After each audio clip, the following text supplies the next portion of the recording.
Hey everybody, it's Katrina from the Alluring Bead Boutique, and today I am going to present a little video on variations you can do when you're using square stitch. I'm working on a post for my blog over on the alluringbeadboutique.com, and in the post I've already talked about one of the most obvious ways of varying your square stitches by whether or not you pick up an odd number or an even number of beads. But what I'm going to show you now are a couple of different techniques. The first one I'm going to show you is how to vary the number of beads per stitch. So let me zoom in just a little. So here I am, and I have some 11/0 C beads already threaded onto my beading thread, and I have 12 in total already set up. I've used one of my beads as a stop bead. Normally you might not want to do this, but if you can remember to pluck the thread bridge off the end of it, it's perfectly okay to use one of your actual project beads as a stop bead. But let's start by showing you how to do two beads per stitch on square stitch. So my tail thread is here. My tail thread is up here. My working thread is down here. I'm going to pick up two beads. My working thread is exiting the bottom of the last bead. I'm going to go through from top to bottom through the very last two beads I picked up, just like that. Then I'm going to pull that through until those two beads sit side by side from the two beads that I just passed my needle through. Then I'm going to step up, and when I step up, I have to remember to step up through both of the new beads, just like that.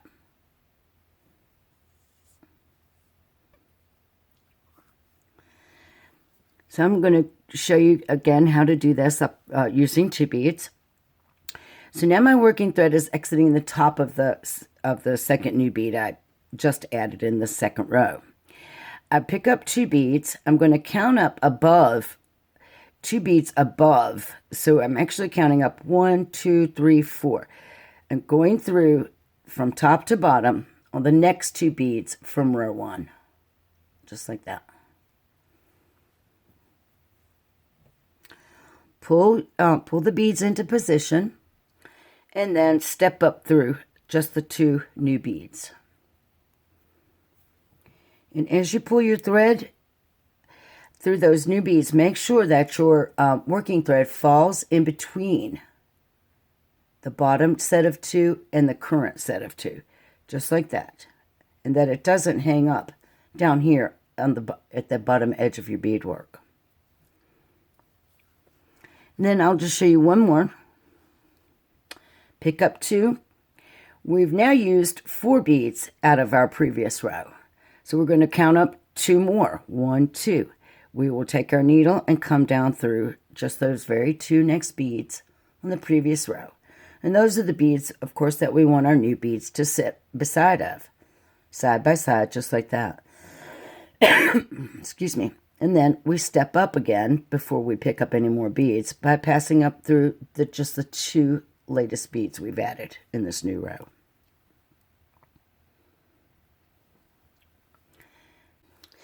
Then you would just continue on adding your beads 2 at a time until the end of the row.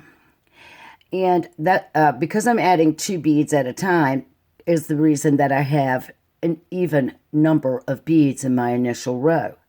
So my initial count pickup has to be divisible by 2 if I'm, choose to use the 2 bead method, in order for things to work out when I reach the end of the row. And then once you've added your last beads on row 2 and you've reached the end of the row, when you're working with square stitch, you need to reinforce every time. And this also serves to straighten the beads and make your beadwork look more professional. So once I've reached the end of the row, to reinforce, I simply take my needle and I pass it down through all of the beads on row 1, making sure I don't skip any. And the easiest way to do that is just to flip your work over and look. Pull that through Then to get into position, you come back up through all of the new beads you added in row 2. And once again, make sure that you haven't skipped any. And pull that through. Then you are in position with your beads looking nice and straightened to go ahead and start working on row 3. You can vary the amount of beads per stitch to any number that you want. Say, for example, because I've used 12 beads on my initial row, I can vary my beads per stitch any way that is divisible into 12. So let's say I want to use 4. If I use 4 beads per stitch, then I will make 3 stitches to complete this next row. So let's take a look at what happens if I switch up to 4 beads. So I'm picking up 4 onto my needle, and I'm counting up 4 from the bottom. 1, 2, 3, 4. That shows me which bead I need to start down. So I'll go down through the bottom 4 beads. Just like this. Now let's pull those beads into position. And you can see that my 4 beads sit neatly beside the bottom 4 beads that I passed my needle through. But then when I step up, I have to make sure that I step up through all 4 beads. Now I'm going to show you what happens and what effect that you get by using more beads. When you use more beads, you don't have a thread bridge in between each bead or each set of 2 beads and so on. So you have all of these loose beads. And the effect that you get from that is to add a little bit of movement within the project. And it's a pretty nice effect. The more beads you add per stitch, the larger the open space here. Right there where you can rub your needle in between there and see what I'm talking about. And the more open space and the more kind of a flowy, organic moving effect that you would get from that. And no matter how many beads per stitch you use, when you reach the end of your row, to ensure that square stitch is a very sturdy stitch, you want to go ahead and make sure that you do your reinforcing every time you reach the end of a row. Not only does it make the work more sturdy, but it also makes your beads look more evenly aligned and makes them just look a little bit more professional and beautiful. You can see I was having a little bit of trouble getting through those loose beads without missing any, so just take your time and make sure that you get through all of them without skipping over any. Okay. Now I could create a strand of loose beads, 12 beads long if I wanted to, but to make the work more sturdy, if I wanted a really long section of loose beads in here, I would probably go ahead and square stitch 1 bead down here to the bottom, like this. Then step up. Then I would pick up all 11 of my other beads that I need to finish off this row.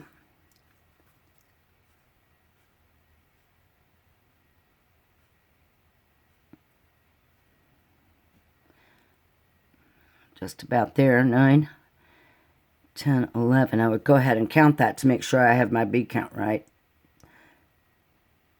There's 11.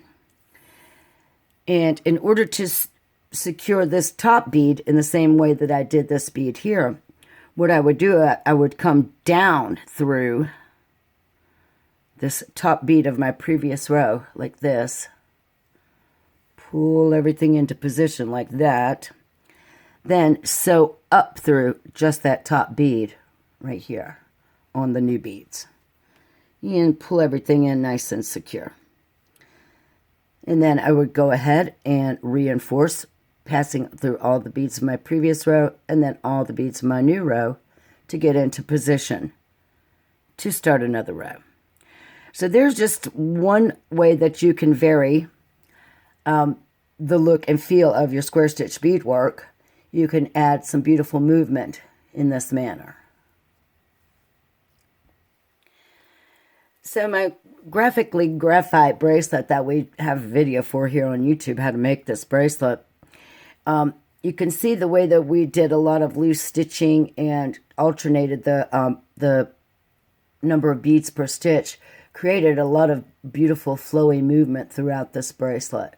And it came out really, really nice.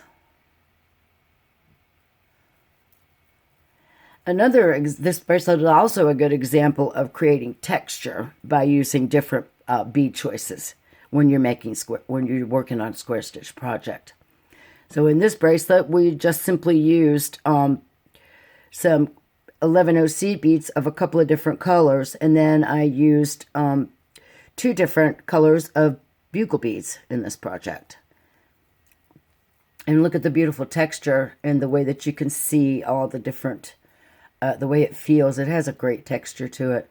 Because it's square stitch, it also has a beautiful drape. You can see how lovely this bracelet drapes. So now let's talk about how we can add texture to a square stitch project by just varying a few simple bead choices. Now to create some texture in a square stitch project, I have just dumped out a little variety of some beads. I've got some bugle beads. I have some little bitty, I think they're 3x4 crystal rondelles. I also got out a couple of tile beads, some check glass tile beads. These might actually even be the mini tiles. And then I grabbed out some of these little half moon shaped beads right here. So let me show you how you can go about using multiple types of beads in a square stitch project. When you're beginning a new row, I would probably advise against using a bugle bead right at the bottom. Bugle beads are very, very sharp on their ends. And if you are going to have this right at the end of a bracelet where it gets a lot of wear and tear, you have the potential of the bugle bead cutting through your thread. So I wouldn't suggest you use that there on the edge. But so let's start, then we would just simply start by, let's pick something that's safe. Like, say, for example, we want to pick up 2 of our seed beads. And we would pass down through 2 seed beads on the previous row. Just like that. Maybe a little too close. And then step up.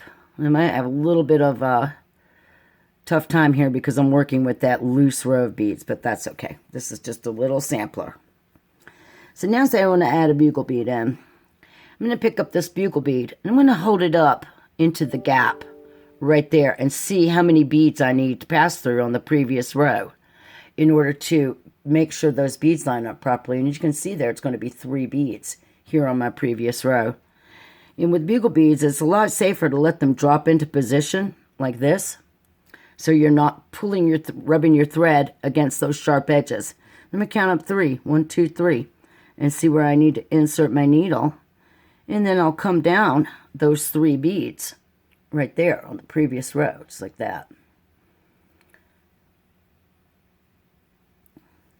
Then I just need to step back up through my little bugle bead right there to move on.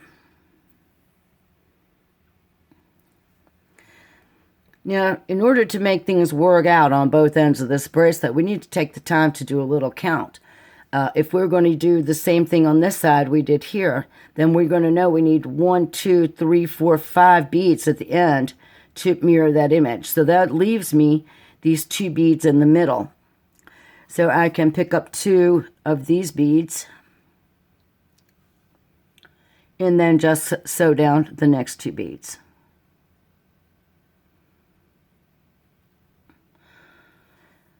Then I would just step up and then add my next bugle bead. And then a 2 bead stitch at the opposite end. So everything mirrors up and looks pretty. So now I've created this little row of beads here. Say, for example, I've decided I don't like this big opening here on my bracelet. As I go to reinforce these 2 rows, I can show you how to use the stitch and the thread path to attach this row in the center to the previous row over here, to the third row.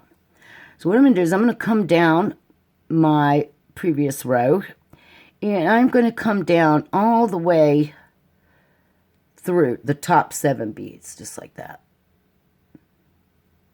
I'm going to pull my thread. Then I'm going to go up through the same 2 beads on that third row. I'm sewing up. So here is my working thread, exiting bead 7. On this side, I'm going to sew up through bead 6 and 7, going in the upwards direction. When I let that thread fall into place, I want to make sure it doesn't hang up on the end of my beadwork. And as I pull that stitch together, you see I've created a thread bridge here at the bottom of these 2 sets of beads. So now all I need to do is come back down through the 2 corresponding beads on row 4, plus all the rest of the beads down to the bottom. And as I pull that through, I'm adding a thread bridge at the top of those beads. So what I've done is I've created a thread bridge at the top and the bottom of those 2 beads, and at the bottom of these 2 beads and the top of those 2 beads above it, and pulled the work somewhat together so I don't have that big loose opening. Now my openings are much smaller. And that's just, a way you can sew and attach and work in square stitch. So now to get into position to add more beads, I simply sew up through all the beads of the very last row I added, which is the one with the bugle beads.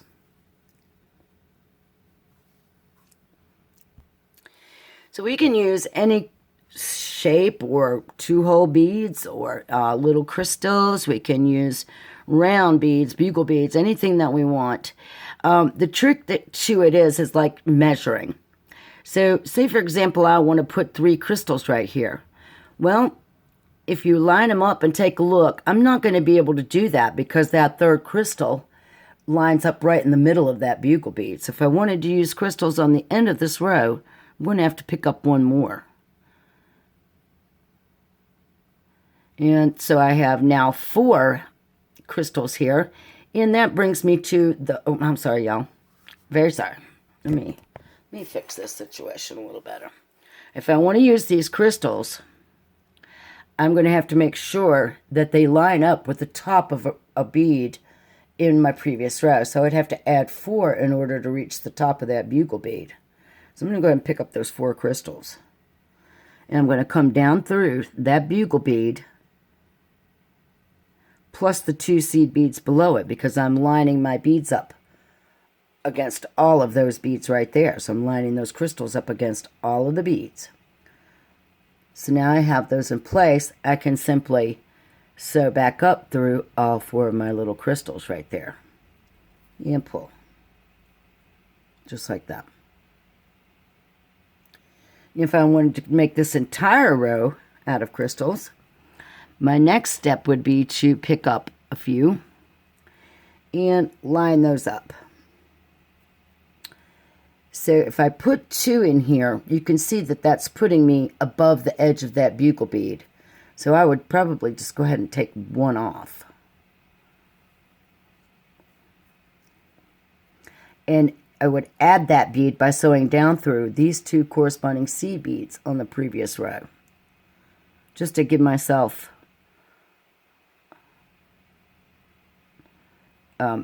the less risk of having exposed thread. So I'm going to come down through both of those beads because my crystal is larger.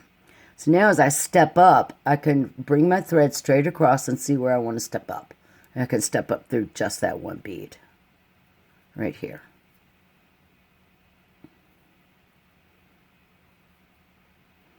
And then I can finish off my row the same way that I started it with 4 crystals.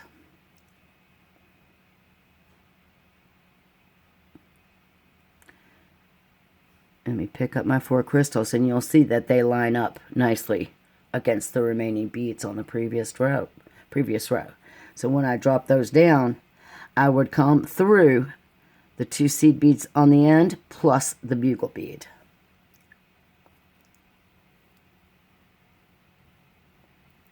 And then step up through all 4.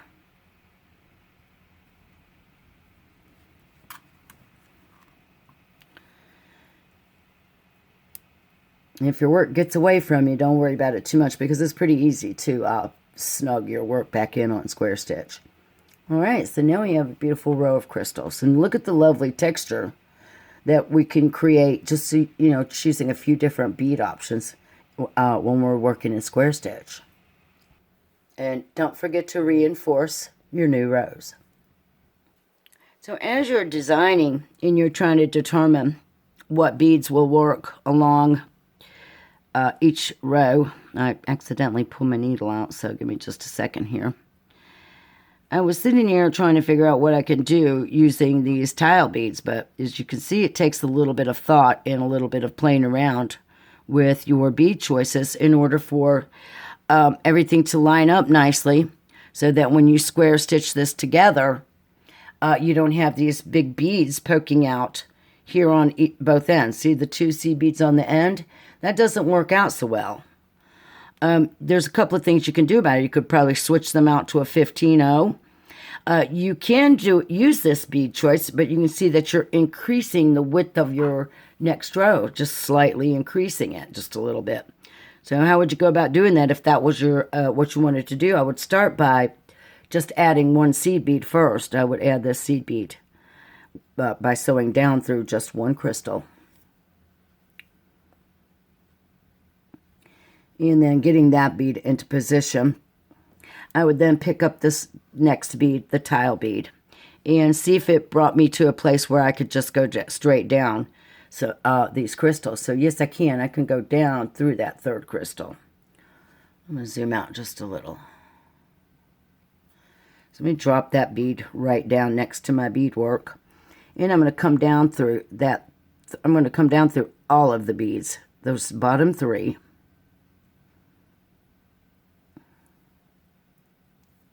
Like that. Position my bead. And as I come back up, I'm going to come up through that seed bead and that tile bead. Just like that. Just to give a little bit of reinforcement to this bottom bead here that is kind of, you know, coming off in a little bit of an increase right there. And then I can carry on. So in my middle section, I had these 3 beads. So I would want to see where they fall into position. I could add them one at a time. It's a total design option. I could add the seed bead, then the bugle, then the seed bead. Or I can stitch them all 3 at one time. And I'm kind of in a little bit of a weird spot here with that seed bead. But what I'm going to do is I'm just going to go ahead and take that seed bead off, rather than having an exposed thread in the center of my work. I'm going to take that off and come down through the next 3 crystal rondelles on my previous row. So I have a nice smooth line right there.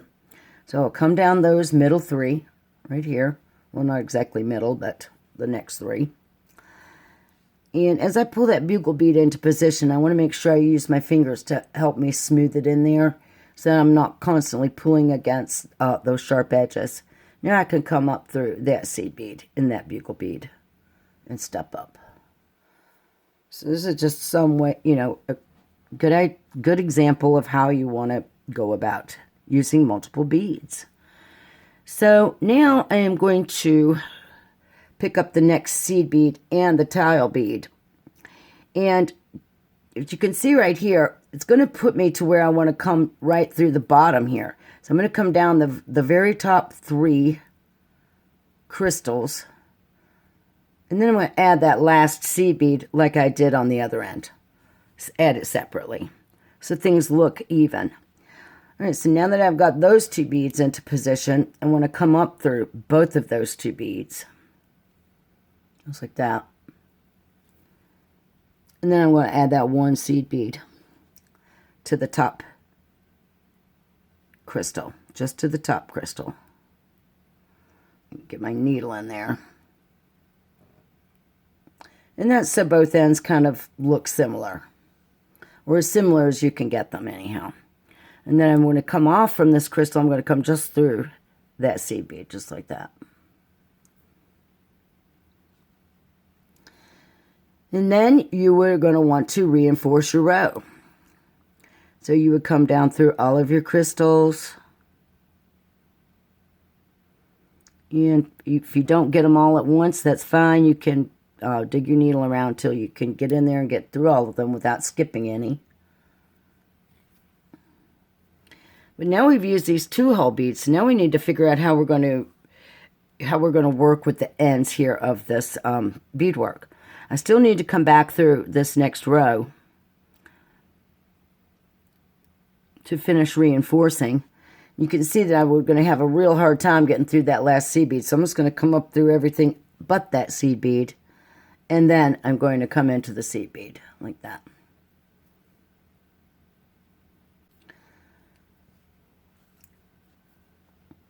And I am going to have to make a decision on my design. I've actually come through that seed bead the wrong way.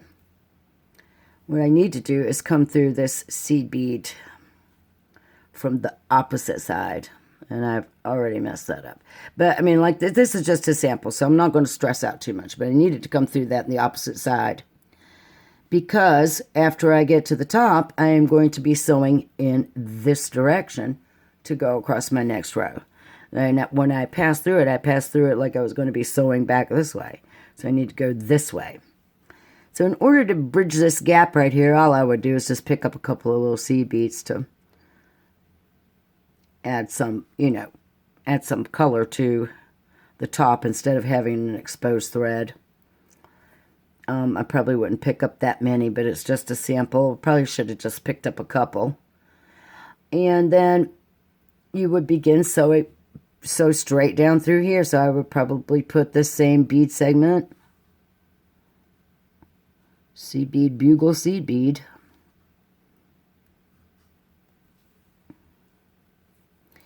And then I would pick up the same number of seed beads here, which I picked up too many, but I would sew into my seed bead this way. And then sew through to reinforce. But you get the idea. It's just how you can go about using 2-hole beads in a square stitch beading project. And so you can see I went back through and I reduced the number of beads here on the end of my tile beads and came out looking a lot prettier. But just look at all the different variations of texture and pattern that we have in this piece just by changing up a few simple bead choices when working with square stitch. So in the next video, I'm going to be showing you guys how you can do a little bit of shaping by using increasing and decreasing with square stitch. And if you haven't been following along with the Bead Weaving 101 over on the alluringboutique.com on my blog, I've got a lot of great stuff over there. I've been kind of reviewing a lot of the stitching practices out of the 2019 Bead and Button Stitching Handbook, Bead Stitching Handbook. And it's been really fun. I've learned a lot along the way, and I've been able to share a lot with you guys along the way. So make sure you check that out. And then also, I've got a brand new series on designing jewelry and how to get into a more professional level of drawing out your designs and doing some professional level design work. So if you're interested in that, you can head over there and follow that too. All right, guys. Well, that's it for now. So thanks for watching and have a good day.